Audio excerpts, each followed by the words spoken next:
우리 하나님 말씀 함께 보겠습니다. 누가복음 6장 20절에서 26절입니다. 오늘 밤에 하나님께서 주실 말씀 누가복음 6장 20절에서 26절입니다. 여러분 가지고 계신 핸드북에 말씀 적혀 있고요.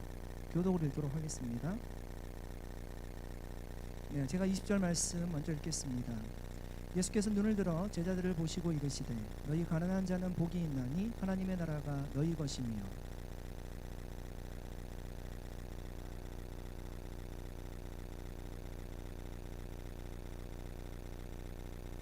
인자로 말미암아 사람들이 너희를 미워하며 멀리하고 욕하고 너희 이름을 악하다 하여 버릴 때에는 너희에게 복이 있도다.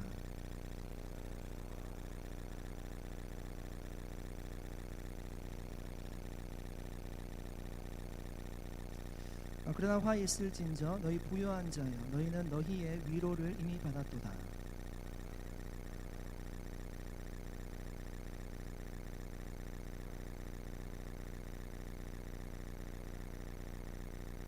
함께 읽겠습니다. 모든 사람이 너희를 칭찬하면 화가 있도다. 그들의 조상들이 거짓 선지자들에게 이와 같이 하였느니라. 아멘. 우리가 2년 전에 여기서 정규 수양회를 했었는데요. 비하인드 스토리입니다. 그때 강사분이 노진준 목사님 오셨잖아요. 근데 사실은 노진준 목사님도 급하게 오셨던 겁니다. 원래 오시기로 하셨던 분이 근데 그때는 이렇게 급하지는 않았고요. 한 2달 전에 못 온다고 하셨어요. 그래서 급하게 강사분을 구했는데 그때 이제 노진준 목사님 모셨고요. 그때 크게 저희가 은혜 받고 교회가 또 한번 새롭게 되는 귀한 기회가 있었습니다. 지난주에 이제 목사님이 원래 오시기로 하셨던 목사님 못 오셔서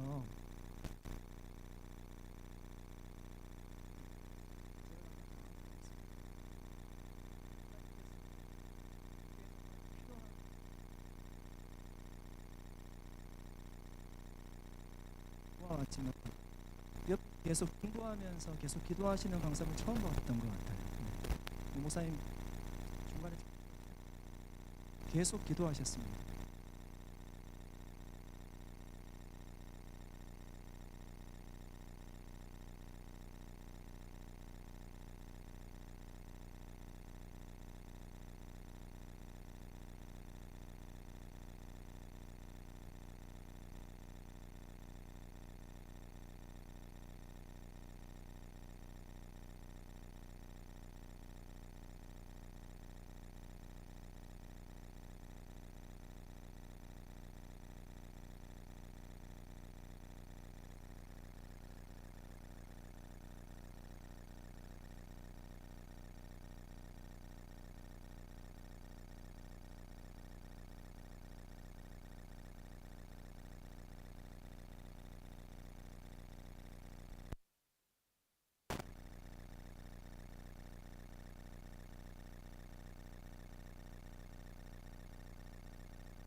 한국에 제가 이제 집회가 있는데 장례 일정하고 그 집회가 그래도 잘 맞아서 그 집회는 고 목사님이 가시기로 하고 원래 오기로 한 제가 그래서 제가 이제 다음에 고 목사님이 오시는 길을 예비하러 오실 것이다 라고 여러분 이해하시면 되고요. 저는 하여튼 하나님께서 또 우리 사무소 원누리 식구들에게 주시고자 하시는 하나님의 말씀이 있는 줄로 믿습니다. 제가 동부에서 늘 살고 있어서 서부는 지금 21년 만에 온 것 같아요. 근데 21년 만에 왔는데 서부의 가장 대표적인 LA, 시애틀 갔다가 지금 이틀 있다가 여기 또 산호세 오거든요. 그러니까 뭔가 하나님이 서부로 나의 직역을 옮기시나 하나님도 특별한 인도하심이 있는 줄로 믿습니다. 저는 20살에 미국에 왔고요. 23살에 워싱턴 지구촌 교회를 처음 갔다가 25세 주님을 깊이 만나고 26살에 일본으로 단기 선교를 갔고요. 27, 28에 한 2년간 중단기 선교사로 일본에서 사역하다가 돌아와서 워싱턴 지구촌 교회 중고등부 청년대학부 사역을 하다 2004년도 말에 목사 안수를 받고 교회를 사임하고 지금의 CG 선교회 초전 제너레이션이라고 하는 선교단체를 세워서 제가 있던 메릴랜드, 제가 이제 메릴랜드 대학교 출신이거든요. 그 모교에서부터 해서 잔 사킨스, 피바디 마이카, 조지 워싱턴 이런 워싱턴 그 메트로폴리탄이라고 부릅니다. 메릴랜드, 워싱턴 DC, 버지니아 이 지역을 거기 한 12개 대학에서 대학생들을 훈련해서 선교를 보내는 사역을 쭉 하다가 한 10년 정도 사역을 한 후에 저희 청관사에게 넘겨주고 저는 뉴욕과 뉴저지에 또 개척하러 올라가서 거기서 이제 한중일 연합 운동을 이제 하고 사역을 준비하다가 10년 전에 한국으로 갔습니다. 처음에는 이제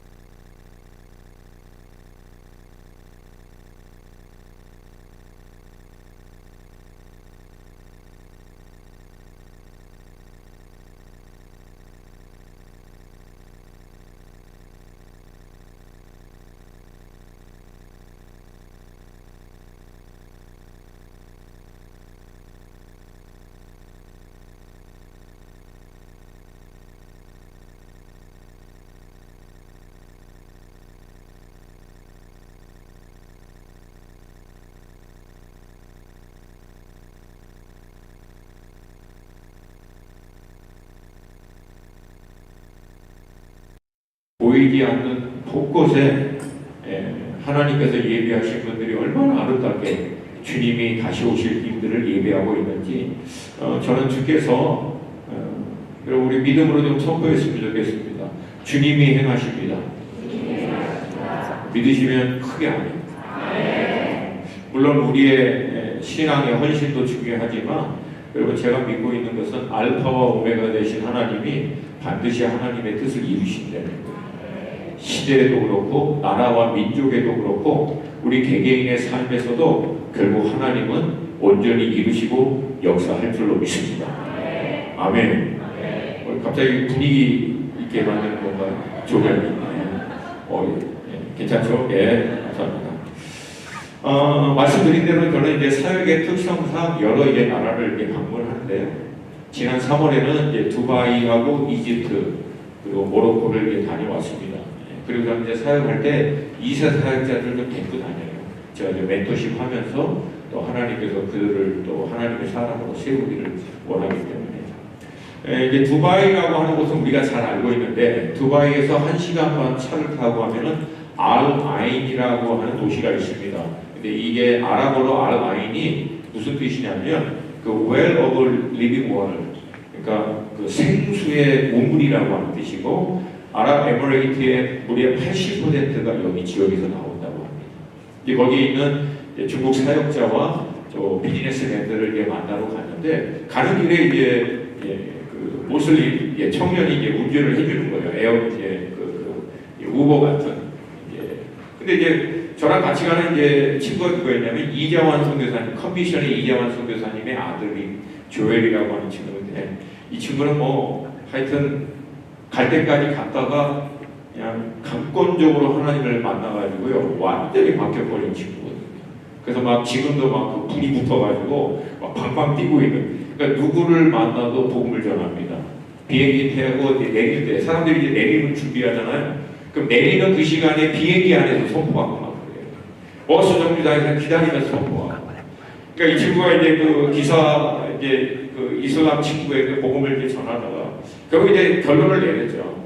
여러분 이제 모든 종교들 우리가 흔히 알고 있는 이슬람, 불교, 그리고 도교, 아니면 힌두, 아니면 하다못해 우리나라의 후속 신앙에서부터 이 세상 사람들이 얘기하고 있는 이 종교라고 하는 캐테고리 안에 들어가 있는 모든 다른 종교가 강조하는 것은 딱 하나입니다. 인간의 종교적인 열심과 노력으로 말미암아 구원과 더 좋은 삶을 얻어낼 수 있다. 신이라고 하는 분에게 얻어내기 위해서는 인간의 종교적인 헌신과 노력이 필요하다는 거예요. 그게 선행이 악행보다 더 많을 때. 근데 여러분, 우리가 믿고 있는 예수 그리스도의 십자가의 복음은 전적인 구원과 이 신앙의 어떤 더 나은 삶의 기초를 우리의 노력과 열심에 두지 않습니다. 이건 전적인 하나님의 은혜인 줄로 믿습니다. 아멘. 여러분, 죄인인 우리가 우리의 죄의 사신 사망의 값을 죄인인 우리가 스스로 치를 수 없기 때문에 하나님의 아들인 예수 그리스도께서 이 땅 가운데 오셔서 우리가 치루어야 할 죄의 삭을 자기 생명으로 십자가 위에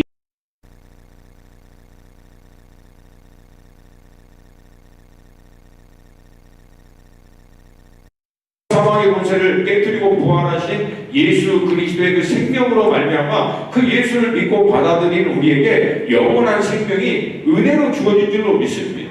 여러분, 우리의 구원과 영생, 천국의 소망은 우리의 어떠함에 상관없이 전적인 우리를 위하여 십자가에 죽으시고 부활하신 예수의 공로를 의지함으로 우리가 누리게 된 하나님의 은혜인 줄로 믿습니다. 그렇게 거듭난 하나님의 자녀라고 하지만 여러분, 우리 늘 볼 때마다 얼마나 연약하고 부족합니까? 날마다 죄를 지을 수밖에 없는 우리의 한계. 그럼에도 불구하고 그런 우리를 긍휼히 여기셔서 하나님은 우리 가운데 도울 수 있도록 성령 하나님을 보내주셔서 진리의 말씀을 우리가 바로 깨닫게 해주시고 깨달은 진리의 말씀을 하고자 하는 열망, 할 수 있는 힘도 성령께서 우리에게 주시는 줄로 믿습니다. 마땅히 우리가 어떻게 빌 바를 알지 못할 때, 정말 여러분 힘들 때는 기도도 안 나오잖아요. 기도가 나오는 건 그나마 또 이게 그 가능성이 있지. 정말 힘들 때는 기도도 안 나와서 마르는 탄식으로, 탄식도 그냥 가슴 치면서 주여 하고 얘기했을 때, 근데 성령 하나님이 우리가 마땅히 빌 바를 알지 못하는 그때도 우리 중보하시고 하나님을 위하여 중재해 주시는 줄로 믿습니다. 사실 여러분, 우리가 신앙생활 열심히 한다고 해도 여러분, 우리의 열심과 노력이 완전하신 하나님의 기준으로 볼 때 얼마나 되겠습니까? 우리의 선행이 하나님의 완전하신 기준으로 볼 때 얼마나 선하다고 하나님이 볼 수 있겠습니까?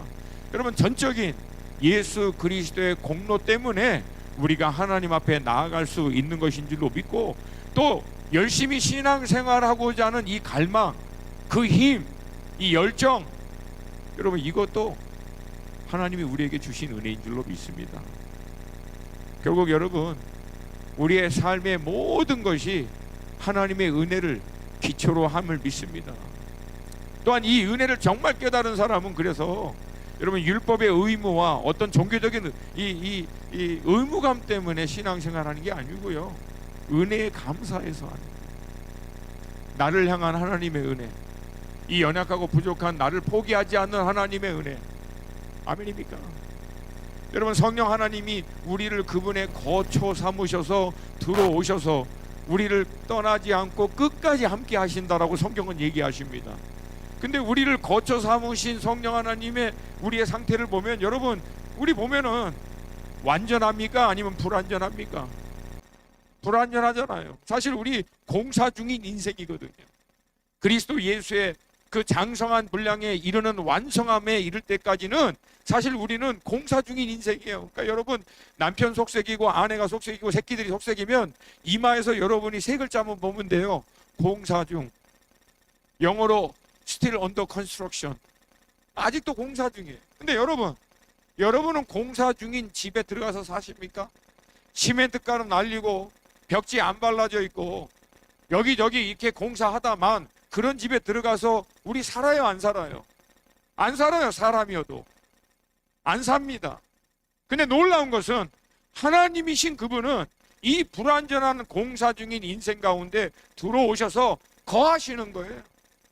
언제까지?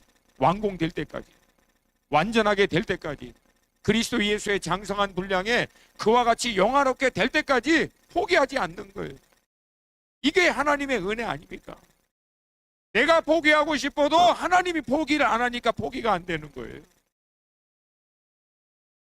나도 그만두고 싶을 때가 있는데도 내 안에 계시는 성령님이 포기하지 않아서 그를 감고 나십니다. 오늘 이 자리에 그런 분이 계시는지는 모르겠어요. 그러나 우리의 신앙의 모든 것 결국 전적인 하나님의 은혜인 줄로 믿습니다. 이 놀라운 복음의 진리, 이 신앙의 핵심, 이게 여러분 예수 그리스도의 당시에도 많은 사람들에게도 사실 이 내용은 충격적이었어요. 기존 율법과 전통에 의해서 자기가 갖고 있는 어떤 신앙적인 세계관을 갖고 있는 사람들, 이 사람들에게 얼마나 이게 충격적인 말씀인지 몰라요. 왜? 나름 자신들의 종교적인 열심으로 하나님을 잘 경외하고 제대로 살고 있다는 사람들에게는 어마어마한 혼란과 충격이 왔고요.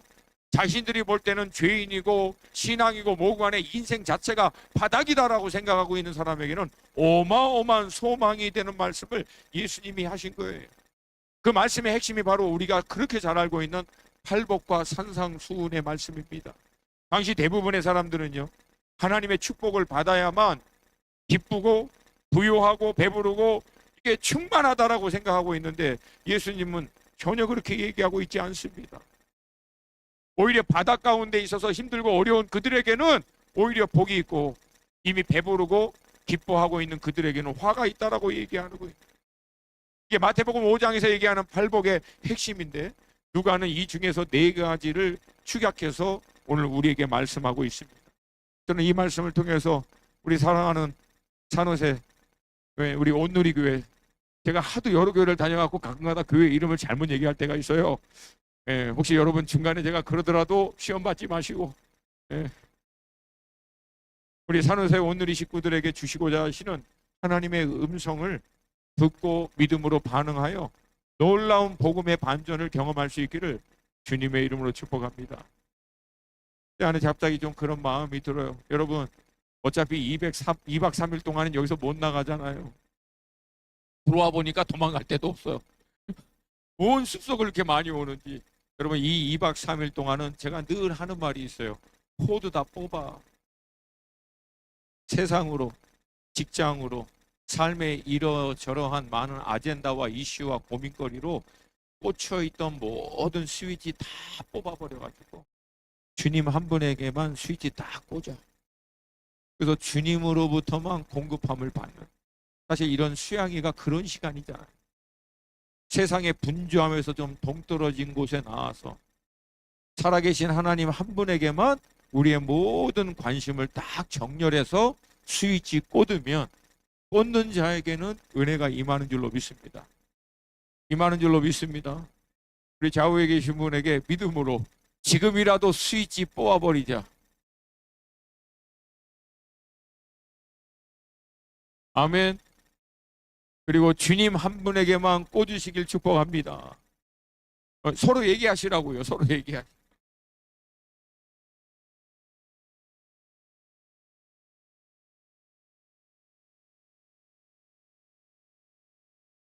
그럴 때 주께서 우리에게 놀라운 은혜를 주실 줄로 믿습니다. 자, 앞서 언급한 대로 예수님은 사람들에게 가난한 자, 줄인 자, 우는 자, 그리고 예수님 때문에 미움을 받고 핍박을 받는 자는 복이 있다고 말씀하십니다. 당시 사람들의 관점에서는 이게 전혀 이해가 되지 않는 말씀이에요. 왜? 아니 도대체 우리 이 시대를 살고 있는 우리들에게도 그렇잖아요. 아니 도대체 가난한 게 무슨 복이야? 줄이고 못 먹는 게 무슨 복이야? 인생이 안 풀리고 답답하고 힘들어서 우는 게 무슨 복이야? 그리고 반대로 부유한 자, 배부른 자, 웃는 자, 그리고 모든 사람으로부터 칭찬을 받는 자들은 화가 있을 것이라고 선포하는 거예요. 말씀드린 대로 다시 한번, 당시 모든 사람들은 이게 하나님이 축복했기 때문에 부유하고 배부르고 칭찬받는 거라고 생각해서 당시 대부분의 종교 지도자들은 그래서 의도적으로 하나님의 축복을 받는 자인 것을 나타내고 싶어서요, 옷도 더 화려하게 입고 높은 자리에 올라가고 시장에서 막 기도하는 척하고 막 이렇게 드러나는, 왜? 하나님의 축복받은 것이 외적으로 나타나야 되는 것이 종교 행위거든요. 그렇게 의도적으로 하고 있는 그들을 향해서 이 사람들이 볼 때는 전혀 어디서 알지도 못하는 나사렛이라고 하는 완전히 깡촌이죠. 그 당시에 얘기하면은. 그리고 그들의 관점에서 볼 땐 지금 현대 용어로 얘기하면 어서 듣보잡이, 전혀 배경도 이게 어디서 말도 안 되는, 기존에 본인들이 갖고 있는 신앙의 관점, 신앙의 어떤 세계관 자체를 완전히 무너뜨리는 말도 안 되는 소리를 지금으로 얘기하면 어서 그냥 씨부리고 있는 거예요. 이게 충격을 받은 거죠. 그럴 때마다 늘 하는 게 뭡니까? 이 당시에 사람도 똑같아요. 예? 이 사람 이거 나사렛에서 나온 이거 예수라고 하는 사람, 말씀 이거 제대로 공부한 사람 맞아? 이거 어느 신학교 나왔어? 어떻게 교단이야? 이 사람이 섬기는 교회 성도 얼마나 돼? 뭔 얘기하고 본인들에게 부딪히면 사람들은요 꼭 이런 거 가지고 이슈를 대요. 근데 여러분 놀랍게도 2000년이 지난 지금도 똑같이 그래요. 사람. 말씀의 내용이 성경에서 정말 그러한가를 고민하지 않고요, 본인이 부대끼고 힘들면 그 사람의 배경과 그 사람이 갖고 있는 학벌 이걸로 가지고 시비를 겁니다. 근데 사실 여러분, 예수님이 누군지를 알고 있는 우리의 관점에서 볼 때는 이 사람들이 이렇게 하는 모습들이 완전 코미디 아닙니까? 사랑하는 여러분, 예수님이 누굽니까? 성경은 예수님을 뭐라고 얘기해요? 구약 전체가 예수님에 대한 말씀이라고 해요. 신약 전체가 예수가 하나님의 아들이시고 예수 안에 영생이 있는 말씀에 대한 기록이라고 성경 스스로가 증거하고 있습니다. 요한복음 5장 39절 우리 같이 한번 좀 보겠습니다. 앞에 나오나요? 요한복음 5장 39절. 네, 감사합니다. 우리 한 목소리로 같이 읽습니다. 시작. 너희가 성경에서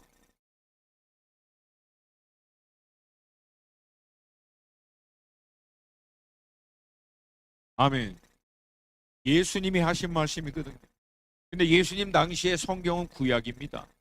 그러니까 지금 우리 관점에서 보서 이거를 설명하면 너희가 구약에서 영생을 얻는 줄 생각하고 구약을 연구하거니와 이 구약이 곧 내게 대하여 예수에 대해서 증거하고 있다고 얘기해요.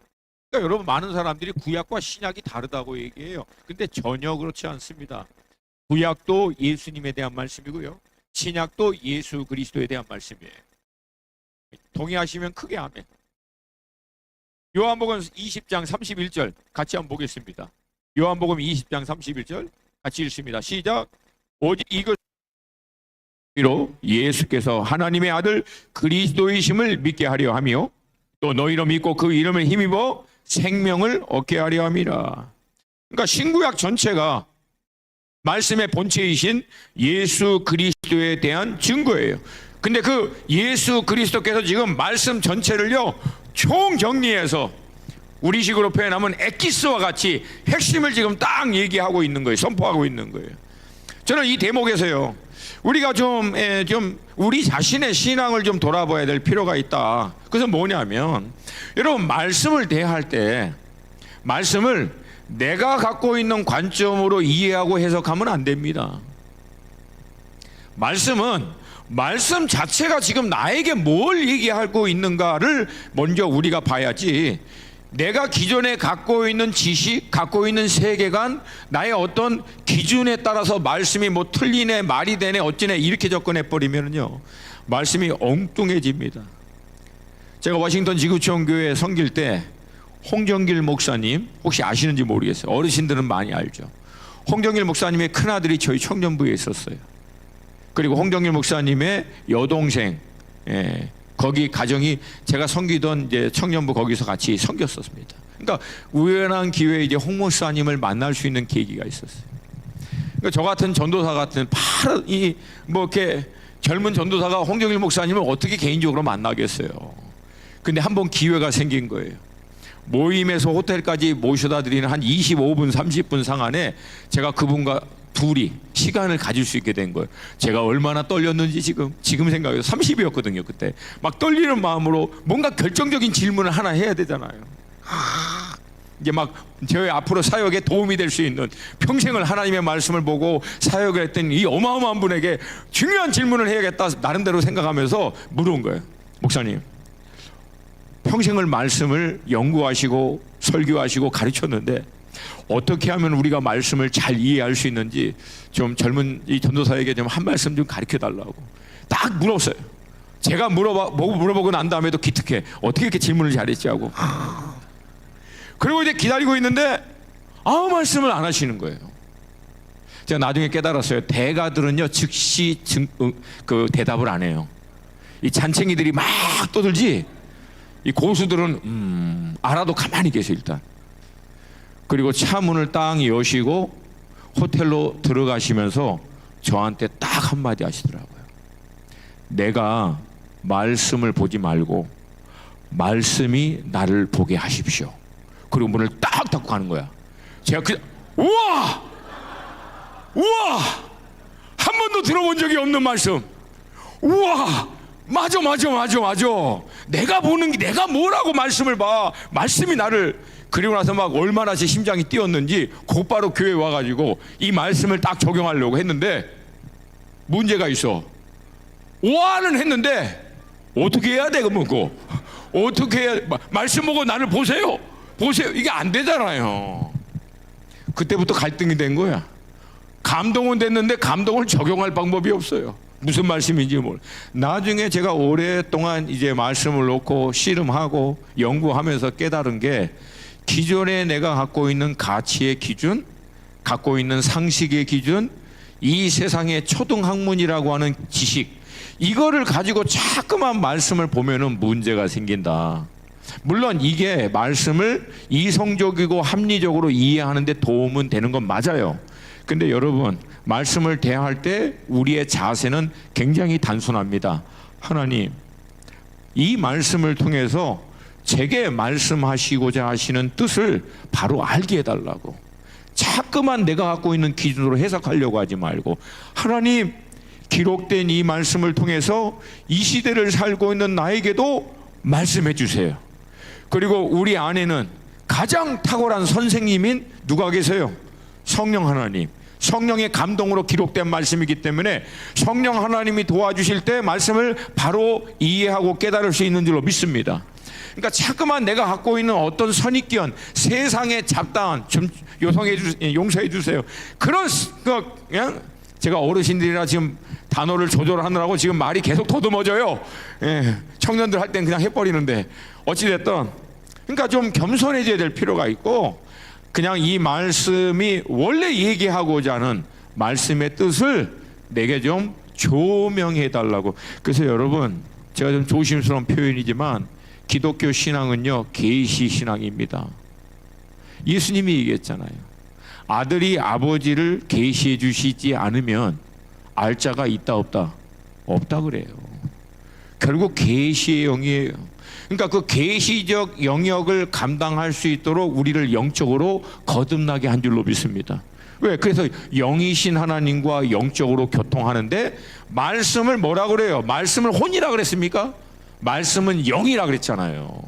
그러니까 사실은 말씀은 우리 영을 변화시키고, 영이 변화될 때 혼이 그 영 앞에 정렬되기 시작할 때 영의 사람이 되는 줄로 믿습니다. 할렐루야.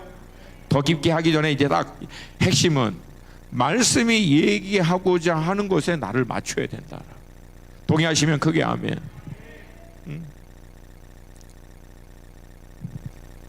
그래서 여러분, 우리의 모든 신앙은 무엇이어야 된다? 말씀이 되어야 된다. 여러분, 제가 신앙생활을 부족하지만 하면서 제일 안타까운 분이 계세요. 삶의 많은 어떤 경험, 그리고 지식, 배움, 이걸 통해서 자기 자신에 대한 이 확고함이 너무나 분명하신 분들. 이게 너무 분명한 분들은요, 사실 말씀 앞에 본인 자신을 깨트리고 말씀의 기준에 나를 맞추는 게 이게 말처럼 쉽지 않아요. 쉽지 않습니다. 여러분, 근데 그럼에도 불구하고 맞추는 분들에게는 놀라운 영적인 돌파가 있는 줄로 믿습니다. 그리고 그분들이 갖고 있는 많은 지식, 경험, 그 확고함이 말씀 안에서 정렬될 때는요 탁월한 능력이 나타납니다. 그래서 전도할 때 아름답게 쓰게 돼요. 아멘입니까?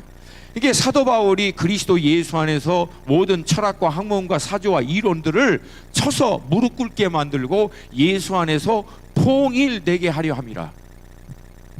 통일되게 하려 합니다.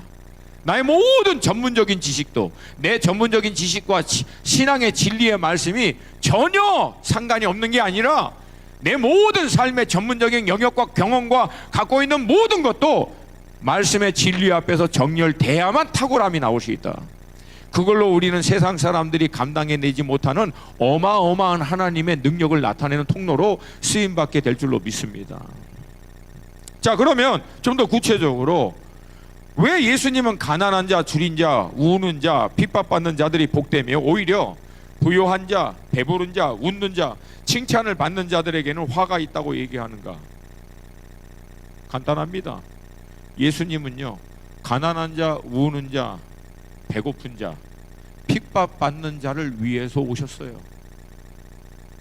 반대로 예수님이 오기도 전에, 그러니까 지금 이 시대 우리로 표현하면 예수님을 인격적으로 만나기도 전에 이미 부유하고 배부르고 만족하고 세상 사람들로부터 칭찬을 받고 잘 사는 사람들은 예수님을 필요로 하지 않습니다. 여러분, 부유한데 예수님이 왜 필요해요?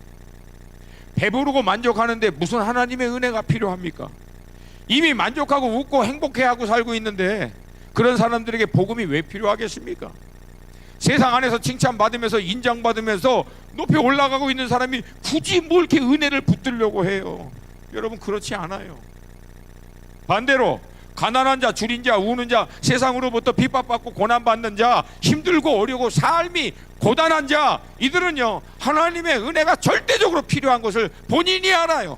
그래서 하나님의 은혜가 우리에게 나타난 바 된 예수 그리스도를 붙들 수밖에 없다는 거예요. 이게 복음의 반전이라는 거예요. 하나님의 은혜가 아니면 안 되는구나, 이게 그냥 알아요, 본인이. 그래서 복음을 붙듭니다. 이 시대 여러분, 복음의 비극이 뭐냐면요, 본인 스스로 이미 부요하고 배부르고 웃고 만족하고 있는 사람들에게도 어떻게든지 복음이 필요하다라고 설득시키려고 하다 보니까 복음의 핵심을 놓쳐버린 거예요. 그러다 보니까 하나님의 은혜에 대한 갈망, 하나님의 이 복음에 대한 갈망과 목마름도 없이 그냥 어떻게 설득당해서 굳이 필요도 없대는데 나와달라고 하니까 나와준 거예요. 나와준 거예요. 선심 쓰듯 나와주고 앉아있으니 그분들 불편하지 않게 하기 위해서, 부담 주지 않기 위해서 결국은 신앙생활도 메시지도 해야 되다 보니까 복음이 전혀 엉뚱한 방향으로 가버리는 거예요. 그런 분들에게 원수를 사랑하고 영혼들을 위해서 자기 자신을 부인하고 자기 십자가를 지고 희생하라. 여러분, 이거 죄송해요, 제 표현을 씨알도 안 맥힙니다. 들을 수 있지도 않죠, 이분들은. 그래서 여러분, 복음은 우리가 가난해질 때까지 기다립니다. 요즘 한국이나 미국이나 상황을 보면 요즘 우리가 많이 가난해지고 있어요. 그렇죠? 이게 은혜의 때예요. 은혜의 때. 반대로 생각하세요. 이게 은혜의 때라는 거예요. 아무도 별로 동의를 안 하는 얼굴 표정이에요. 은혜 때인 것을 믿습니까? 안타깝게도 성경은요, 그것을 하나님의 때라고 얘기합니다. 하나님의 때, 그 심령이 스스로 가난하고 배고프고 목마르다는 것을 인정할 수밖에 없는 때까지 주님은 기다리세요. 복음은 기다립니다. 설득하려고 하지 않아요. 좀 더 구체적으로 살펴보면은요, 가난한 자들, 이걸 또 굳이 또 영적으로 가난하고 막, 아니에요 여러분. 이건 그냥 가난한 거야. 영적으로 가난하던, 진짜 재정적으로 가난하던, 마음이 심적으로 가난하던, 하여튼 가난한 게 핵심이야, 핵심. 굳이 영적으로 해석할 필요가 없어요. 영적으로 아닌데도 재정적으로 가난할 수 있고요, 재정적으로는 괜찮은데 영적으로 재정적으로 됐는데도 심적으로 정서적으로 가난한 사람들, 어찌됐든 가난한 사람이 핵심이라는 거예요. 두 번째, 줄인 자들.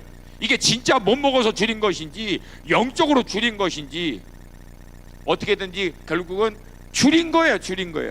다른 말로 하면 결핍된 거예요. 결핍된 거예요. 세 번째, 우는 자들. 왜 울겠어요? 삶이 안 풀리니까 우는 거예요. 뭘 어떻게 열심히 해봐도 안 되는 거예요. 영적으로도 나름대로 뭔가 좀 하려고 하는데 안 되는 거예요. 그래서 영적으로도 우는 거예요. 속으로 답답하고 안 풀려가지고. 그런 자들에게는 복이 있다는 거예요. 왜? 그들의 그 가난함, 주림, 탄식, 흐느낌, 아무리 해도 안 되는 그 절박함이요, 그들로 그리스도께로 인도하기 때문에 그래요. 그리고 여러분, 이런 분들은요, 반찬 투정을 할까요, 안 할까요?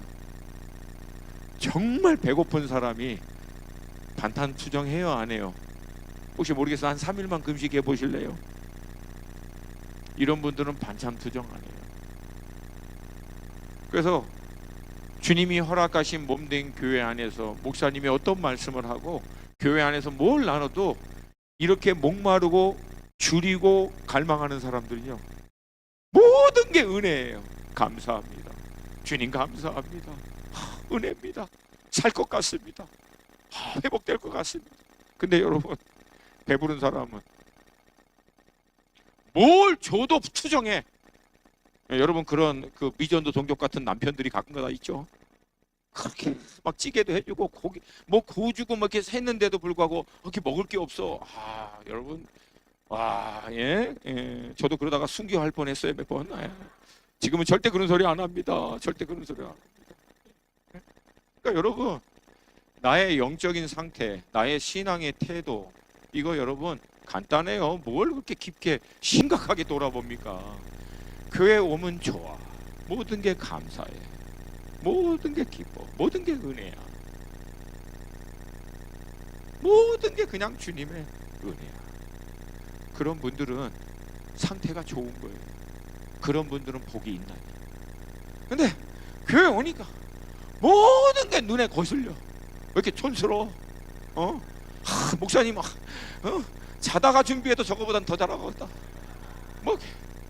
뭐 집사님은 뭐 저렇게 해? 뭐가 마음에 안 들어? 음향이 마음에 안 들어? 찬양 오늘 또 선곡이 왜 저래? 네가 해. 그러면 네가 해. 뭘 해도 눈에 거슬려. 은혜가 안 돼. 이건 여러분 심각하다는 거예요. 자기가 배부른 줄 알고 착각하고. 어떤 분들은 그래. 그러면 우리가 가난한 마음을 주시옵소서. 가난한 영을 뭘 가난한 영? 가난해. 이미. 뭘 가난한 영을 달라 그래. 가난한 거를 못 보고 있는 거지. 가난하다고요, 우리가. 동의하시면 그게 아니에요. 우리가 뭐가 있다고 이미 배부릅니까? 뭐가 얼마나 대단하다고 이미 만족합니까? 사실은 더 가난해지려고 애쓰는 게 아니고요, 가난한 사실을 우리 영의 눈이 열려서 보게 됩니다. 할렐루야. 그리고 여러분, 이런 분들은요, 모든 게 하나님의 은혜인 것을 깨달은 분들은 예수 믿으면서 욕을 먹을 때 별로 이렇게 힘들지 않아요. 왜? 이전에도 삶이 안 풀렸어. 어차피 힘들었어. 어차피 어려웠기 때문에 괜찮습니다. 이게 하나님의 은혜죠. 이게. 더구나 이제는 예수 그리스도의 그 은혜로 말미암아 사는데, 이제는 욕을 먹어도 예수 때문에 욕을 먹는 거거든요. 그러니까 여러분, 오히려 부담이 없죠.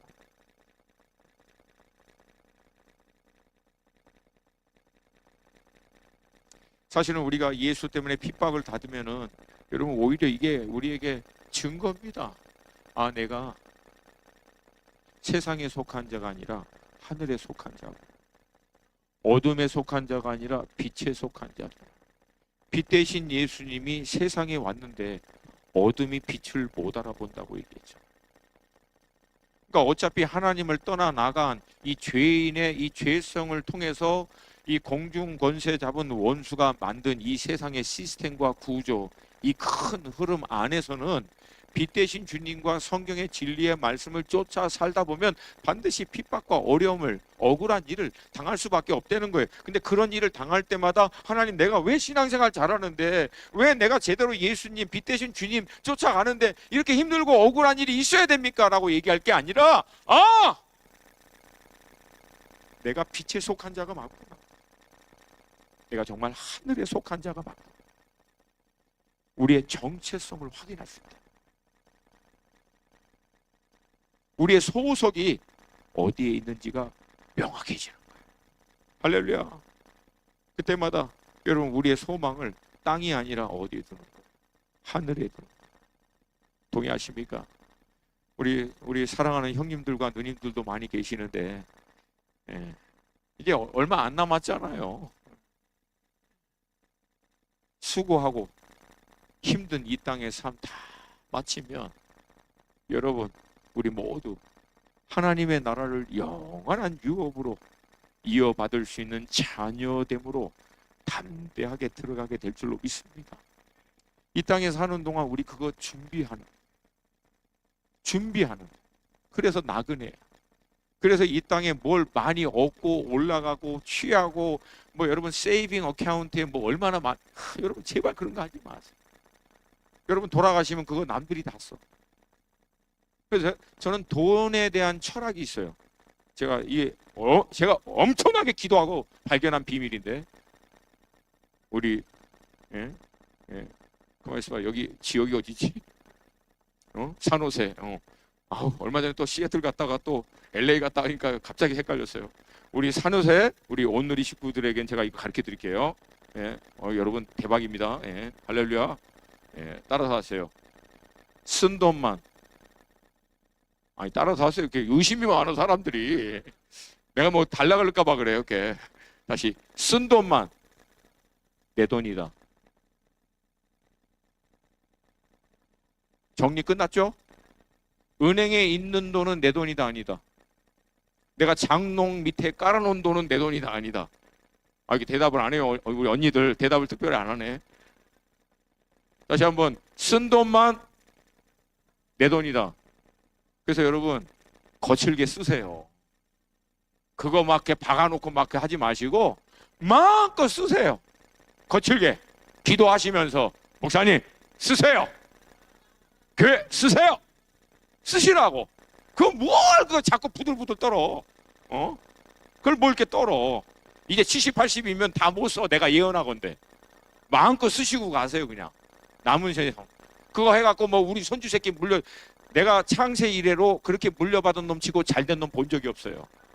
돈이라고 하는 것은 그 돈의 액수가 벌어질 때까지 경험해야 그 돈을 관리할 수 있는 능력이 함께 생기는 거예요. 그 과정을 통과하지 않은 사람에게 돈은 독입니다. 절대 그건 주지 마세요. 아멘. 다시 한번 아멘, 아멘, 아멘, 아멘. 그러니까 돈이 좀 있어야 새끼들한테 인정받. 그런 쓸데없는 소리 하지 말고. 여러분 성경 어디에 창세기 50장에 나옵니까? 그냥 쓰세요. 기도하시고 마음껏 쓰세요. 할렐루야. 뭔 얘기하다 갑자기 얼루 샜어 이거.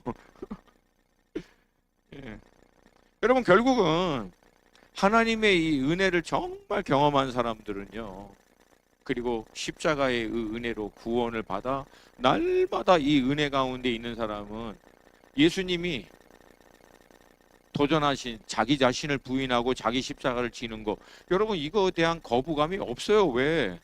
자기를 부인하는 것도 뭐 부인할 게 많아야 힘들지. 가난하고 줄이고 우는데 뭐 부인할 게 많다고 이렇게 힘들고 어렵습니까? 부인이 되죠.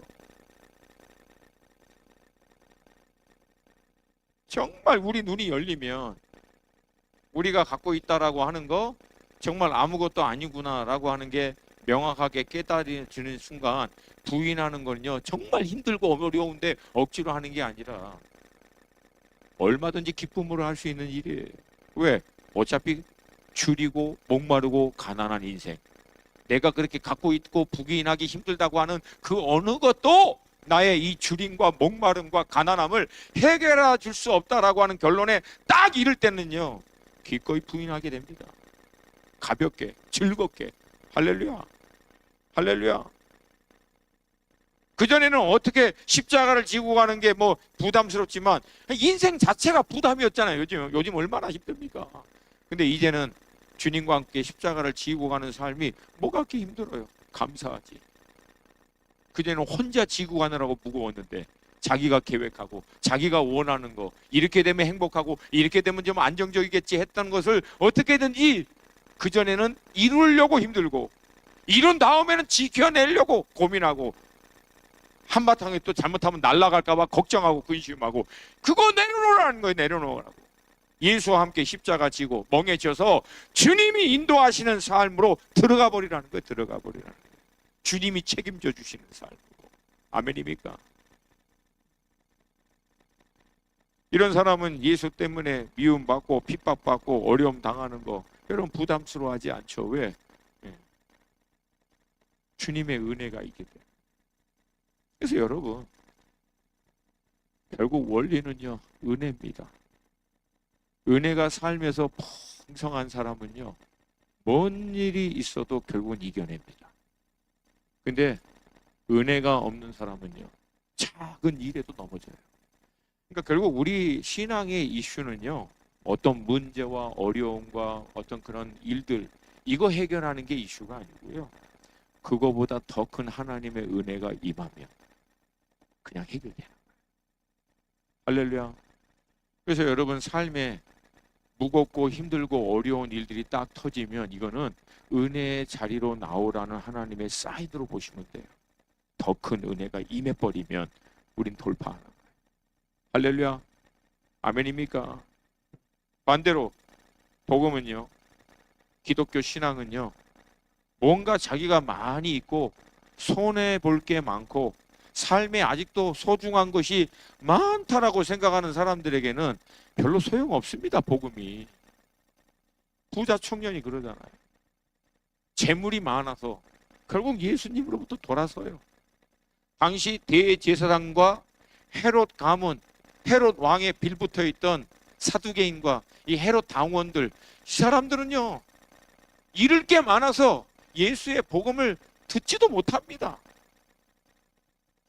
세상적인 기준으로 볼 때, 왜? 이미 부유하거든요. 배부르거든. 기뻐하고 주변의 모든 사람들이 부러워할 만큼 성공을 했고 그 성공에 취해 있기 때문에 복음이 필요 없는 거예요. 복음이 필요하다는 것을 못 느껴요. 못 느끼는 그게 화라는 거예요. 화라는 거예요. 그게 아무리 얘기해도 못 알아들어요.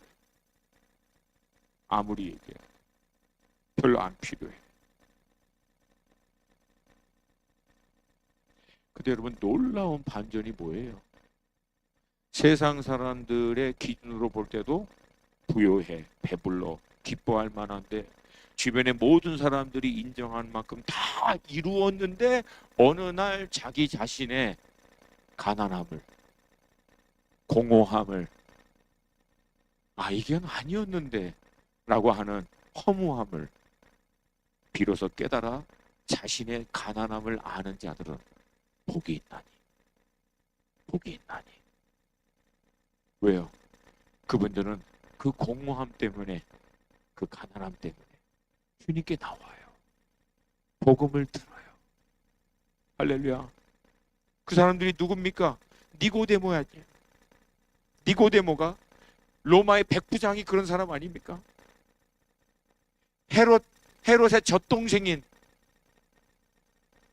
안디옥 교회 5명의 리더십 가운데 한 명이었던 헤롯의 젖동생이 헤롯 왕가의 공주로 태어났지만 세상의 모든 부귀 영화를 다 누렸지만 이게 아니었구나.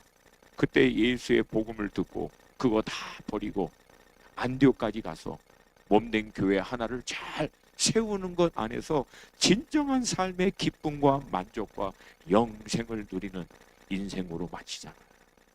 그런 사람은 복이 있나니. 할렐루야. 그래서 여러분, 나 자신이 여전히 부유하고 배부르고 많은 것을 누리고 높아진 상태에서 여러분, 이건 나와달라고 아무리 해봐야 이건 워킹을 안 합니다. 그때 여러분 주님은요 오히려 그런 사람에게 얘기하죠. 너가 어느 날 다 가져도 가난해졌다라고 하는 것이 깨달아지면 다시 와. 네 인생에 어느 날 배고파지는 날이 오면 그때 다시 와. 나름 자신의 확신으로 다 했지만 여전히 자신의 한계와 연약함을 직면해서 안 되는구나. 이게 인정되거든 다시 와. 세상을 떠난 하나님을 떠난 이 세상에서 나름대로 인정받고 높아졌지만 그걸로는 도저히 만족이 안 되고 이것으로도 해결이 안 되는 공허감이 어느 날 밀려오면 그때 다시 와. 이게 복음입니다. 그래서 여러분 저들이 결국은 배고프고 가난하고 이게 아니구나라고 하는 것을 때로는 하나님이 깨달을 수밖에 없도록 행하시는 일들이 하나님의 따뜻한 터치가 인생 가운데 임하잖아. 교통사고, 암, 사업 망하고 착하던 애가 막 갑자기 사춘기 들면서 이상하게 막 바뀌고 부모님을 막 예수처럼 만들기 위해서 애를 쓰고 막 무슨 말인지 아시죠? 저도 이제 사역을 때문에 막 다니다가 집에 돌아오면요 뭐 대충 제 기질을 알겠지만 제가 얼마나 셉니까? 웬만하면 청년들 그냥 막 집회하면서 다 헌신시키고 하는데 그러면 제가 얼마나 막 자신감을 줘. 근데 집에 딱 오면 우리 안방에 미전도 정적 2명이 눈을 부릅뜨고 있어요. 얘네들 때문에 제가 늘 겸손해지고 있어요.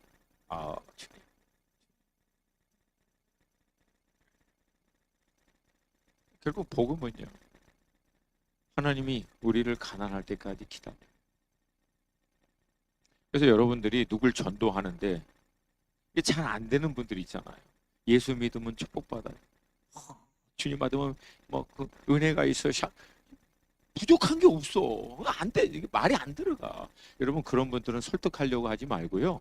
돌아와서 그냥 기도하세요. 하나님 만져주세요.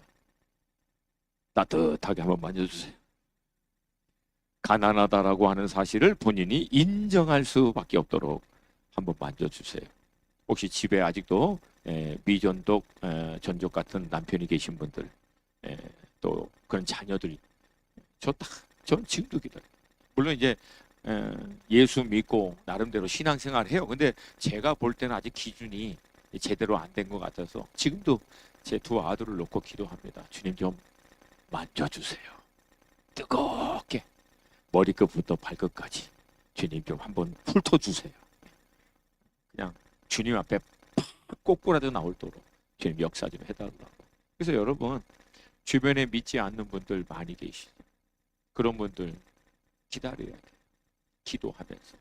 근데 기도하면은요 반드시 때가 옵니다. 할렐루야. 교만하다가도 낮아지고요. 부유하고 다 가진 것 같은데 어느 날 공허함이 밀려 들어와서 여러분에게 찾아올 때가 옵니다. 기도하시고. 할렐루야. 너무 이렇게 세게 만지지는 말라고 하나님. 적당히 만져주세요. 하나님 너무 또 심하게 만지셔서 그러면 안 되니까. 동의하십니까? 이 놀라운 하나님의 은혜로 말미암아 반전을 경험한 자들에게는요 주님이 새로운 차원의 삶의 방식을 도전합니다. 이 방식은요 율법의 의무감, 어떤 신앙의 의무감으로는 이건 오래 못해요. 여러분 신앙생활은 의무감으로 하는 게 아니에요. 종교생활을 의무감으로 하는 거지.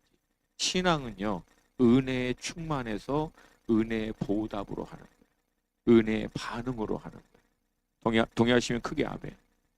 아멘입니까? 가난하고 배고프고 눈물 흘리고 힘들고 어렵고 공허한 그들에게 임하신 그리스도 예수의 이 은혜를 경험한 그들에게 주님은 명령하십니다. 원수도 사랑하라는 거예요. 여러분 원수를 무슨 의무감으로 사랑할 수 있겠습니까? 종교적인 열심으로 원수 못 사랑합니다. 사실 우리도 원수를 사랑한다라고 하는 거 쉽지 않죠. 근데 여러분, 원수 같은 사람을 딱 볼 때마다 정말 하나님의 은혜를 경험한 사람은 뭘 압니까? 나도 하나님께 원수였던 사람이라. 하나님의 심판을 받을 수밖에 없는 아무 공로가 없는, 지금 내가 구원받아 누리는 이 모든 걸 하나도 누릴 만한 자격이 있는 자가 아니라는 거예요. 근데 그런 나를 위하여 전적으로 자기 아들의 생명을 내어주시기까지 해서 나를 구원해 주신 이 은혜, 그 은혜가 원수를 긍휼히 여기는 마음으로 우리를 인도하는 줄로 믿습니다. 할렐루야. 그리고 진짜 원수 같아. 이게 도저히, 하여튼 대한민국이 아니라 전 세계 73억 인구는 다 사랑하는데 72억 9,999만 9,999명은 사랑할 수 있는데 저놈은 안 돼요. 저놈은 안 돼요. 하나님, 여러분, 그럴 때마다 우리가 해야 되는 게 뭐예요? 아, 내게 더 큰 은혜가 필요하고, 그걸 통해서 하나님이 우리로 하여금 하나님의 은혜를 담아낼 수 있는 우리의 믿음의 용량을 더 키우시는 거예요. 왜? 그 은혜가 우리를 통해서 더 흘러가도록. 할렐루야. 할렐루야. 아, 이렇게 대답이 거의 다 끝났어요. 할렐루야. 진짜 미운 놈 만나면은요, 여러분, 하나님 앞으로 미운 놈하고 단판 내지 마세요. 저놈을 불러가던가 나를 불러가던가 그런 거 하지 마세요. 그러다가 둘 다 올라와 그러면 어떡하려고. 그러지 말고 그때는요, 진짜 미운 사람이 있죠. 왜 없어요. 저도 우리 집에 한 1년을 데리고 산 놈이 있는데, 아유, 나중에 그냥 갈아 마셔버리고 싶더라고. 그냥 너무, 왜 나중에 우리 아들들까지 건들더라고요. 이놈이. 저를 개기는 건 둘째치고, 제가 다 집에서 먹이고 키우고 제자 한다고 데리고 있는 놈인데, 그러니까 얼마나 제가 뚜껑이 열렸겠어요. 제가 자다가 잠투정을 하는데 울더래요. 하나님 어떻게 해야 됩니까? 막 그러대. 우리 와이프가 깨우는 거예요. 아, 그러니까 눈물이 흐르는 거예요. 아, 그때 제가 옛날에 했던 태권도를 하고 싶어가지고 제가 결국 어떻게 합니까? 근데 놀랍게도 개가 저를요, 주님 앞에 더 머물게 만들었어요. 하나님, 그 놀라운 하나님의 은혜와 사랑을 경험했는데 제 수준이 아직 이것뿐이 안 됩니다. 제가 사랑이 안 됩니다. 용서가 안 됩니다. 품어줄 수 없어요. 나 이것뿐이 안 돼. 뭐야? 가난.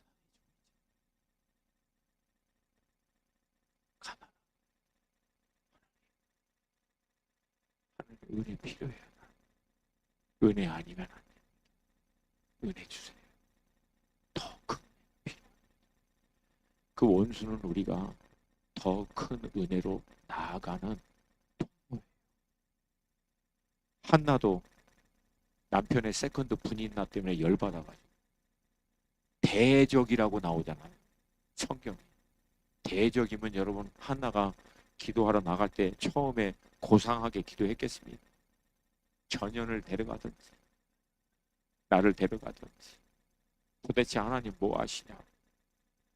근데 나중에 그 과정을 통해서 한나가 그 시대를 향한 하나님의 마음을 딱 클릭하는 단계까지 들어가잖아요.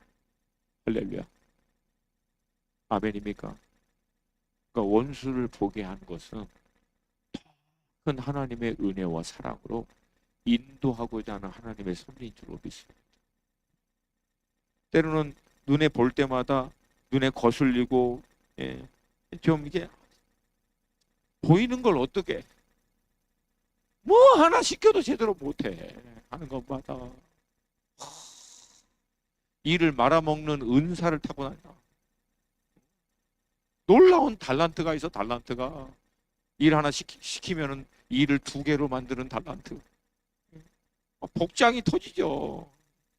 막 제가 이제 같이 있는 친구 우리 목사 하나 있어요. 근데 애가 너무 좋아요. 기도도 열심히 하고 정말 태도 좋고 다 좋은데 애가 센스가 약해. 저희 센스 약한 사람 정말 힘들어하거든요. 열심히는 하는데 안 하는 게 아니라 때로는 이 센스가 너무 없어가지고 막 오유 막 내가 막 그때 막 답답해가지고 막 힘들어하는데 저희 사모가 이제 거기는 이제 PK 출신이거든요. 저는 흑수저. 집안 뭐 사돈의 팔촌에 아무도 믿지 않는 집안에서 이제 나온 사람들이야. 이 잘 몰라요. 기본적인 거 많은 그런 거를. 그래서 제 아내는 여보 감사하다고 해. 그나마 걔가 당신 옆에 없으면 그나마 당신 지칠 때 운전도 해주고 도와주고 이것저것 해주고 그나마 없으면 어떡할래? 오늘날 정신이 번쩍 그러게 아니 센스가 있고 없고는 좀 그런 문제긴 하지만 그나마 지금 도와주는 것도 안 도와주면 내가 더 힘들 거잖아요. 그러니까 뭐예요? 못 보는 거예요 그걸. 왜? 은혜가 떨어져서. 처음에 왔을 때는 찬양하면서 맞이했어요. 은혜로다. 주의 은혜 한량없는 주께서 지친 종을 위해서 이렇게 귀한 기도도 많이 하고 이렇게 착하고 태도도 훌륭하고 다 은혜가 있으니까 좋은 것만 보이는 거예요. 기도 많이 하지, 태도도 좋지, 성실하지, 열심히 하지, 뭐 하나 시켜도 잘하지. 근데 이제 은혜가 식어가니까 센스 없지, 뭐 하나 시켜도 좀 시원스럽게 제대로 안 되지. 막 그리고 은혜가 있으면 다 사랑스럽고, 은혜가 있으면 감사하고, 은혜가 있으면 이거 하나님의 축복이구나. 은혜가 있으면 이게 모든 게 주께서 내게 축복으로 주셨구나. 근데 은혜 떨어지면 눈에 거슬려.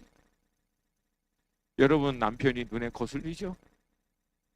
그러면 남편 문제가 아니라 무슨 문제다? 대답을 똑바로 하세요.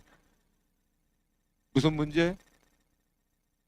그래도 은혜가 그래도 아닌 건 아니잖아. 그러니까 아닌 거를 깨닫고 돌아올 때까지 버텨내는 힘이 은혜예요.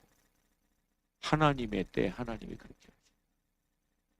그러니까 나를 향한 하나님의 뜻이 딱 이루어지잖아요. 남편과 그 원수들은 알아서 돌아옵니다. 알아서 회복돼요. 아무도 안 믿는 것 같아. 동의하십니까? 동의하십니까? 지금 그 얘기 하잖아요. 이게 그 얘기예요. 다른 게 아니고. 상대방에 있는 가시는 하나님이 알아서 하나님의 때에 뽑아줄 거라는 거야. 네 안에 있는 들보 먼저 해결하는 게 하나님이 너한테 관심을 두라고 하는 영역이라는 거예요. 따라오십니까? 아멘입니까? 그럼 여러분 이걸 경험해서 결국 은혜에 붙들려서 은혜로 이것들을 결국 이겨내는 사람들은 무슨 열매를 맺을까요? 은혜의 열매를 맺겠죠. 근데 뭐 하나 보더라도 정죄하고 판단하고 원수 같다 그러고 막 뭐라고 하고 하는 사람은 무슨 열매를 맺을까요? 늘 정죄하고 판단하고 원수 같은 열매만 맺는 거예요. 여러분 그러면 그 사람 주변에 누가 붙겠어요? 늘 은혜 얘기하고 늘 은혜로 충만하고 늘 은혜 더 사모하고 늘 은혜를 더 구하는 사람 옆에 여러분 사람들이 붙지 않겠습니까? 늘 비판하고 늘 판단하고 늘 뭐가 잘못됐다고 얘기하고 누가 그 옆에 붙어 있겠습니까? 여러분 결국 우리 안에 있는 게 열매로 나타나는 줄로 믿습니다. 그 제가 가끔가다 이제 지치면 이제 외국 목사님들의 설교를 듣는데 어떤 목사님이 그러더라고요. 여러분의 원수가 미워하는 놈이 정말 안 좋은 사람이 여러분들을 막 이렇게 스퀴즈라고 하잖아요. 막 짜내듯이 스퀴즈를 하면 여러분 밑에서 막 앵거가 나오고 미움이 나오고 막 분노가 나오고 그러면 여러분 이걸 스퀴지 한 사람이 내 안에서 분노를 만든 거예요? 아니면 원래 내 안에 있던 분노가 스퀴지 하니까 이렇게 꽉 나를 누르니까 나오면 원래 그 미움은 어디 있었던 거예요? 어려워요? 잘 모르겠어요? 원래 그 미움은 어디 있었다는 거예요? 내 안에 있었던 거예요. 이거는 내 안에 있는 게 나타나도록 하는 원인에 불과하지. 여러분 스퀴지 했는데 내 안에 너무 은혜만 있어. 슬쩍 뭐가 나와요? 은혜. 은혜가 나와요. 아무리 해도 은혜가 충만한 사람 은혜가 나와요. 사랑이 나와요. 할렐루야. 그거로 우리가 누구에게 붙어 있고 어떤 믿음의 삶을 하고 있는지를 판단하시겠다. 예수님의 말씀. 이게 주님의 말씀이에요. 열매로. 그 나타나는 열매로 결국 그 사람을 주님이 판단하시겠다. 그래서 여러분, 은혜로 말미암아 구원받고 은혜로 말미암아 신앙생활하고 이런 문제가 생기고 저런 문제가 생기고 이런 어려움이 있어도 나는 더 큰 하나님의 은혜가 여전히 필요한 가난한 사람이고 여전히 나는 하나님 은혜에 배고픕니다. 은혜에 목마릅니다. 난 하나님 은혜가 더 필요한 사람입니다. 이 사람은 은혜의 열매를 맺어요. 전 여러분들이 이 은혜로, 이 복음의 은혜로 충만할 수 있기를 주님의 이름으로 축복합니다. 여러분, 날마다 은혜 가운데 거하세요.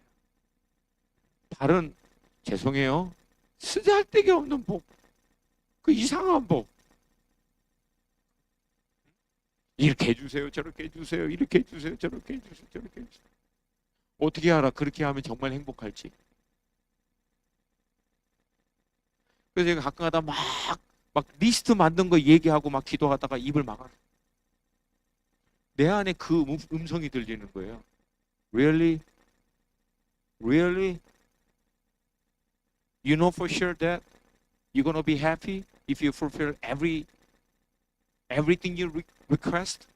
네가 하나님께 구하는 그거 다 이루어지면 정말 너 행복해질 거라고 확신하냐? 모르겠는데.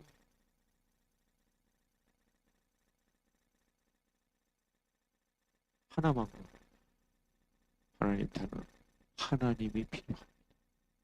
주님이 필요합니다. 주님의 은혜가 필요합니다. 주님의 사랑이 필요합니다.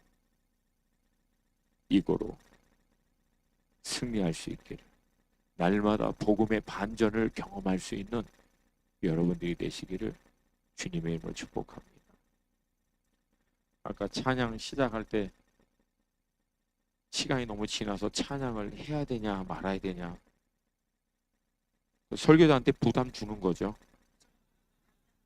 짧게 하라. 우리 이 영역에 오래 있다 보면은 그 정도는 분별이 합니다. 중간에 많이 스킵했어요. 내일 더 나누고 오늘 여기까지. 여러분 괜찮으시면 자리에서 좀 다 함께 좀 일어나세요. 우리 찬양팀 좀.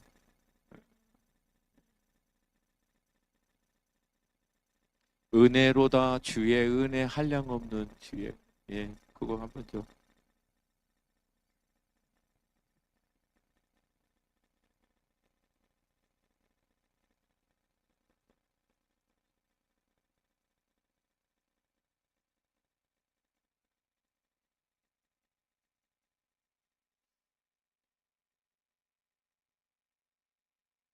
네, 음악을 좀 깔아주시면 제가 마무리 좀 할게요.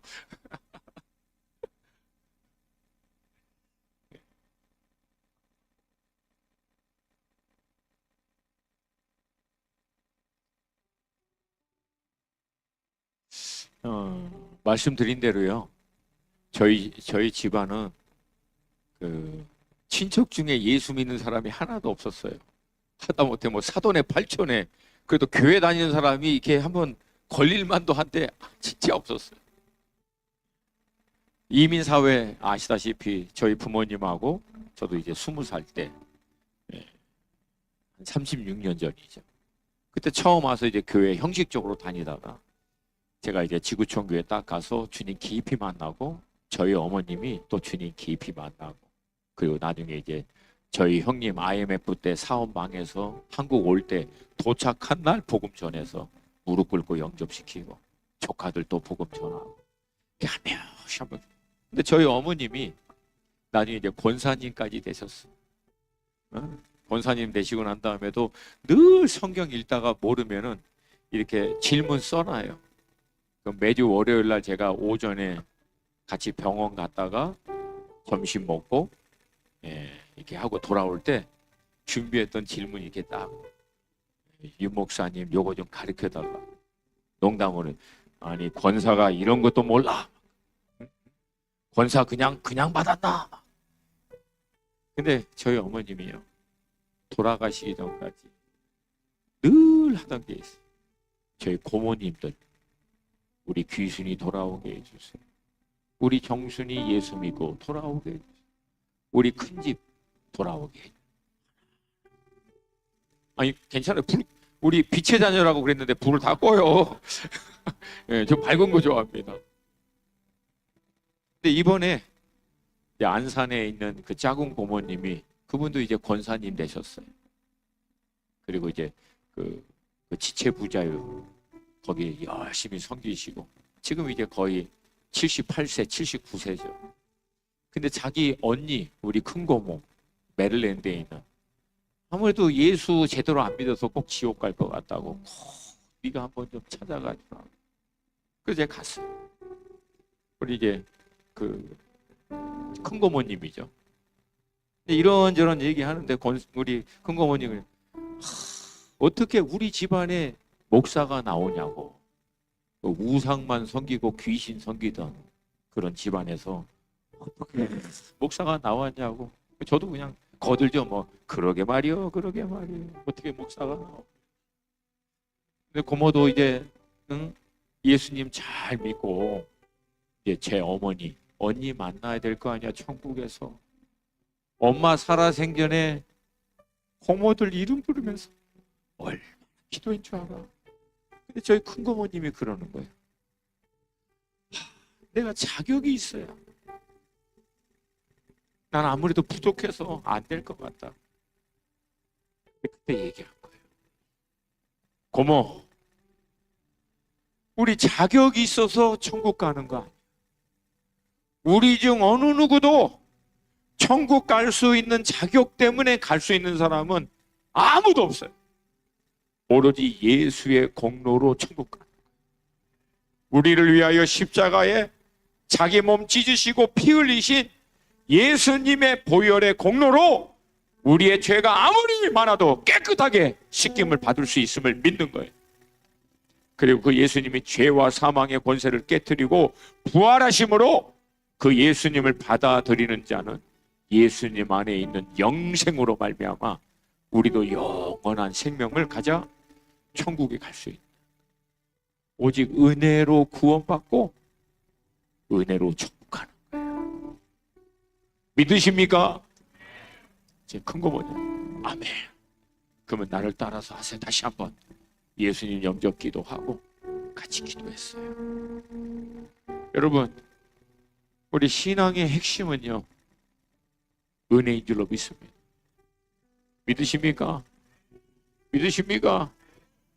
우리에게 정말 필요한 것도 이 하나님의 은혜인 줄로 믿습니다. 이 시간 우리 짧게 한 2, 3분만이라도 그러나 우리의 마음을 담아 간절히 기도할 때, 하나님, 나는 누구보다도 은혜가 필요한 자입니다. 하나님, 내게 날마다 은혜를 부어 주셔서 은혜 가운데 깊이 들어갈 수 있게 하여 주셔서 내 인생에 은혜가 남게 하여 주시옵소서. 은혜가 흘러가게 하여 주시옵소서. 예수의 사랑이 흘러가게 하여 주셔서 그것이 내 삶의 열매 되게 하여 주시옵소서. 우리 주님의 이름 한번 부르고 같이 기도합니다. 주여!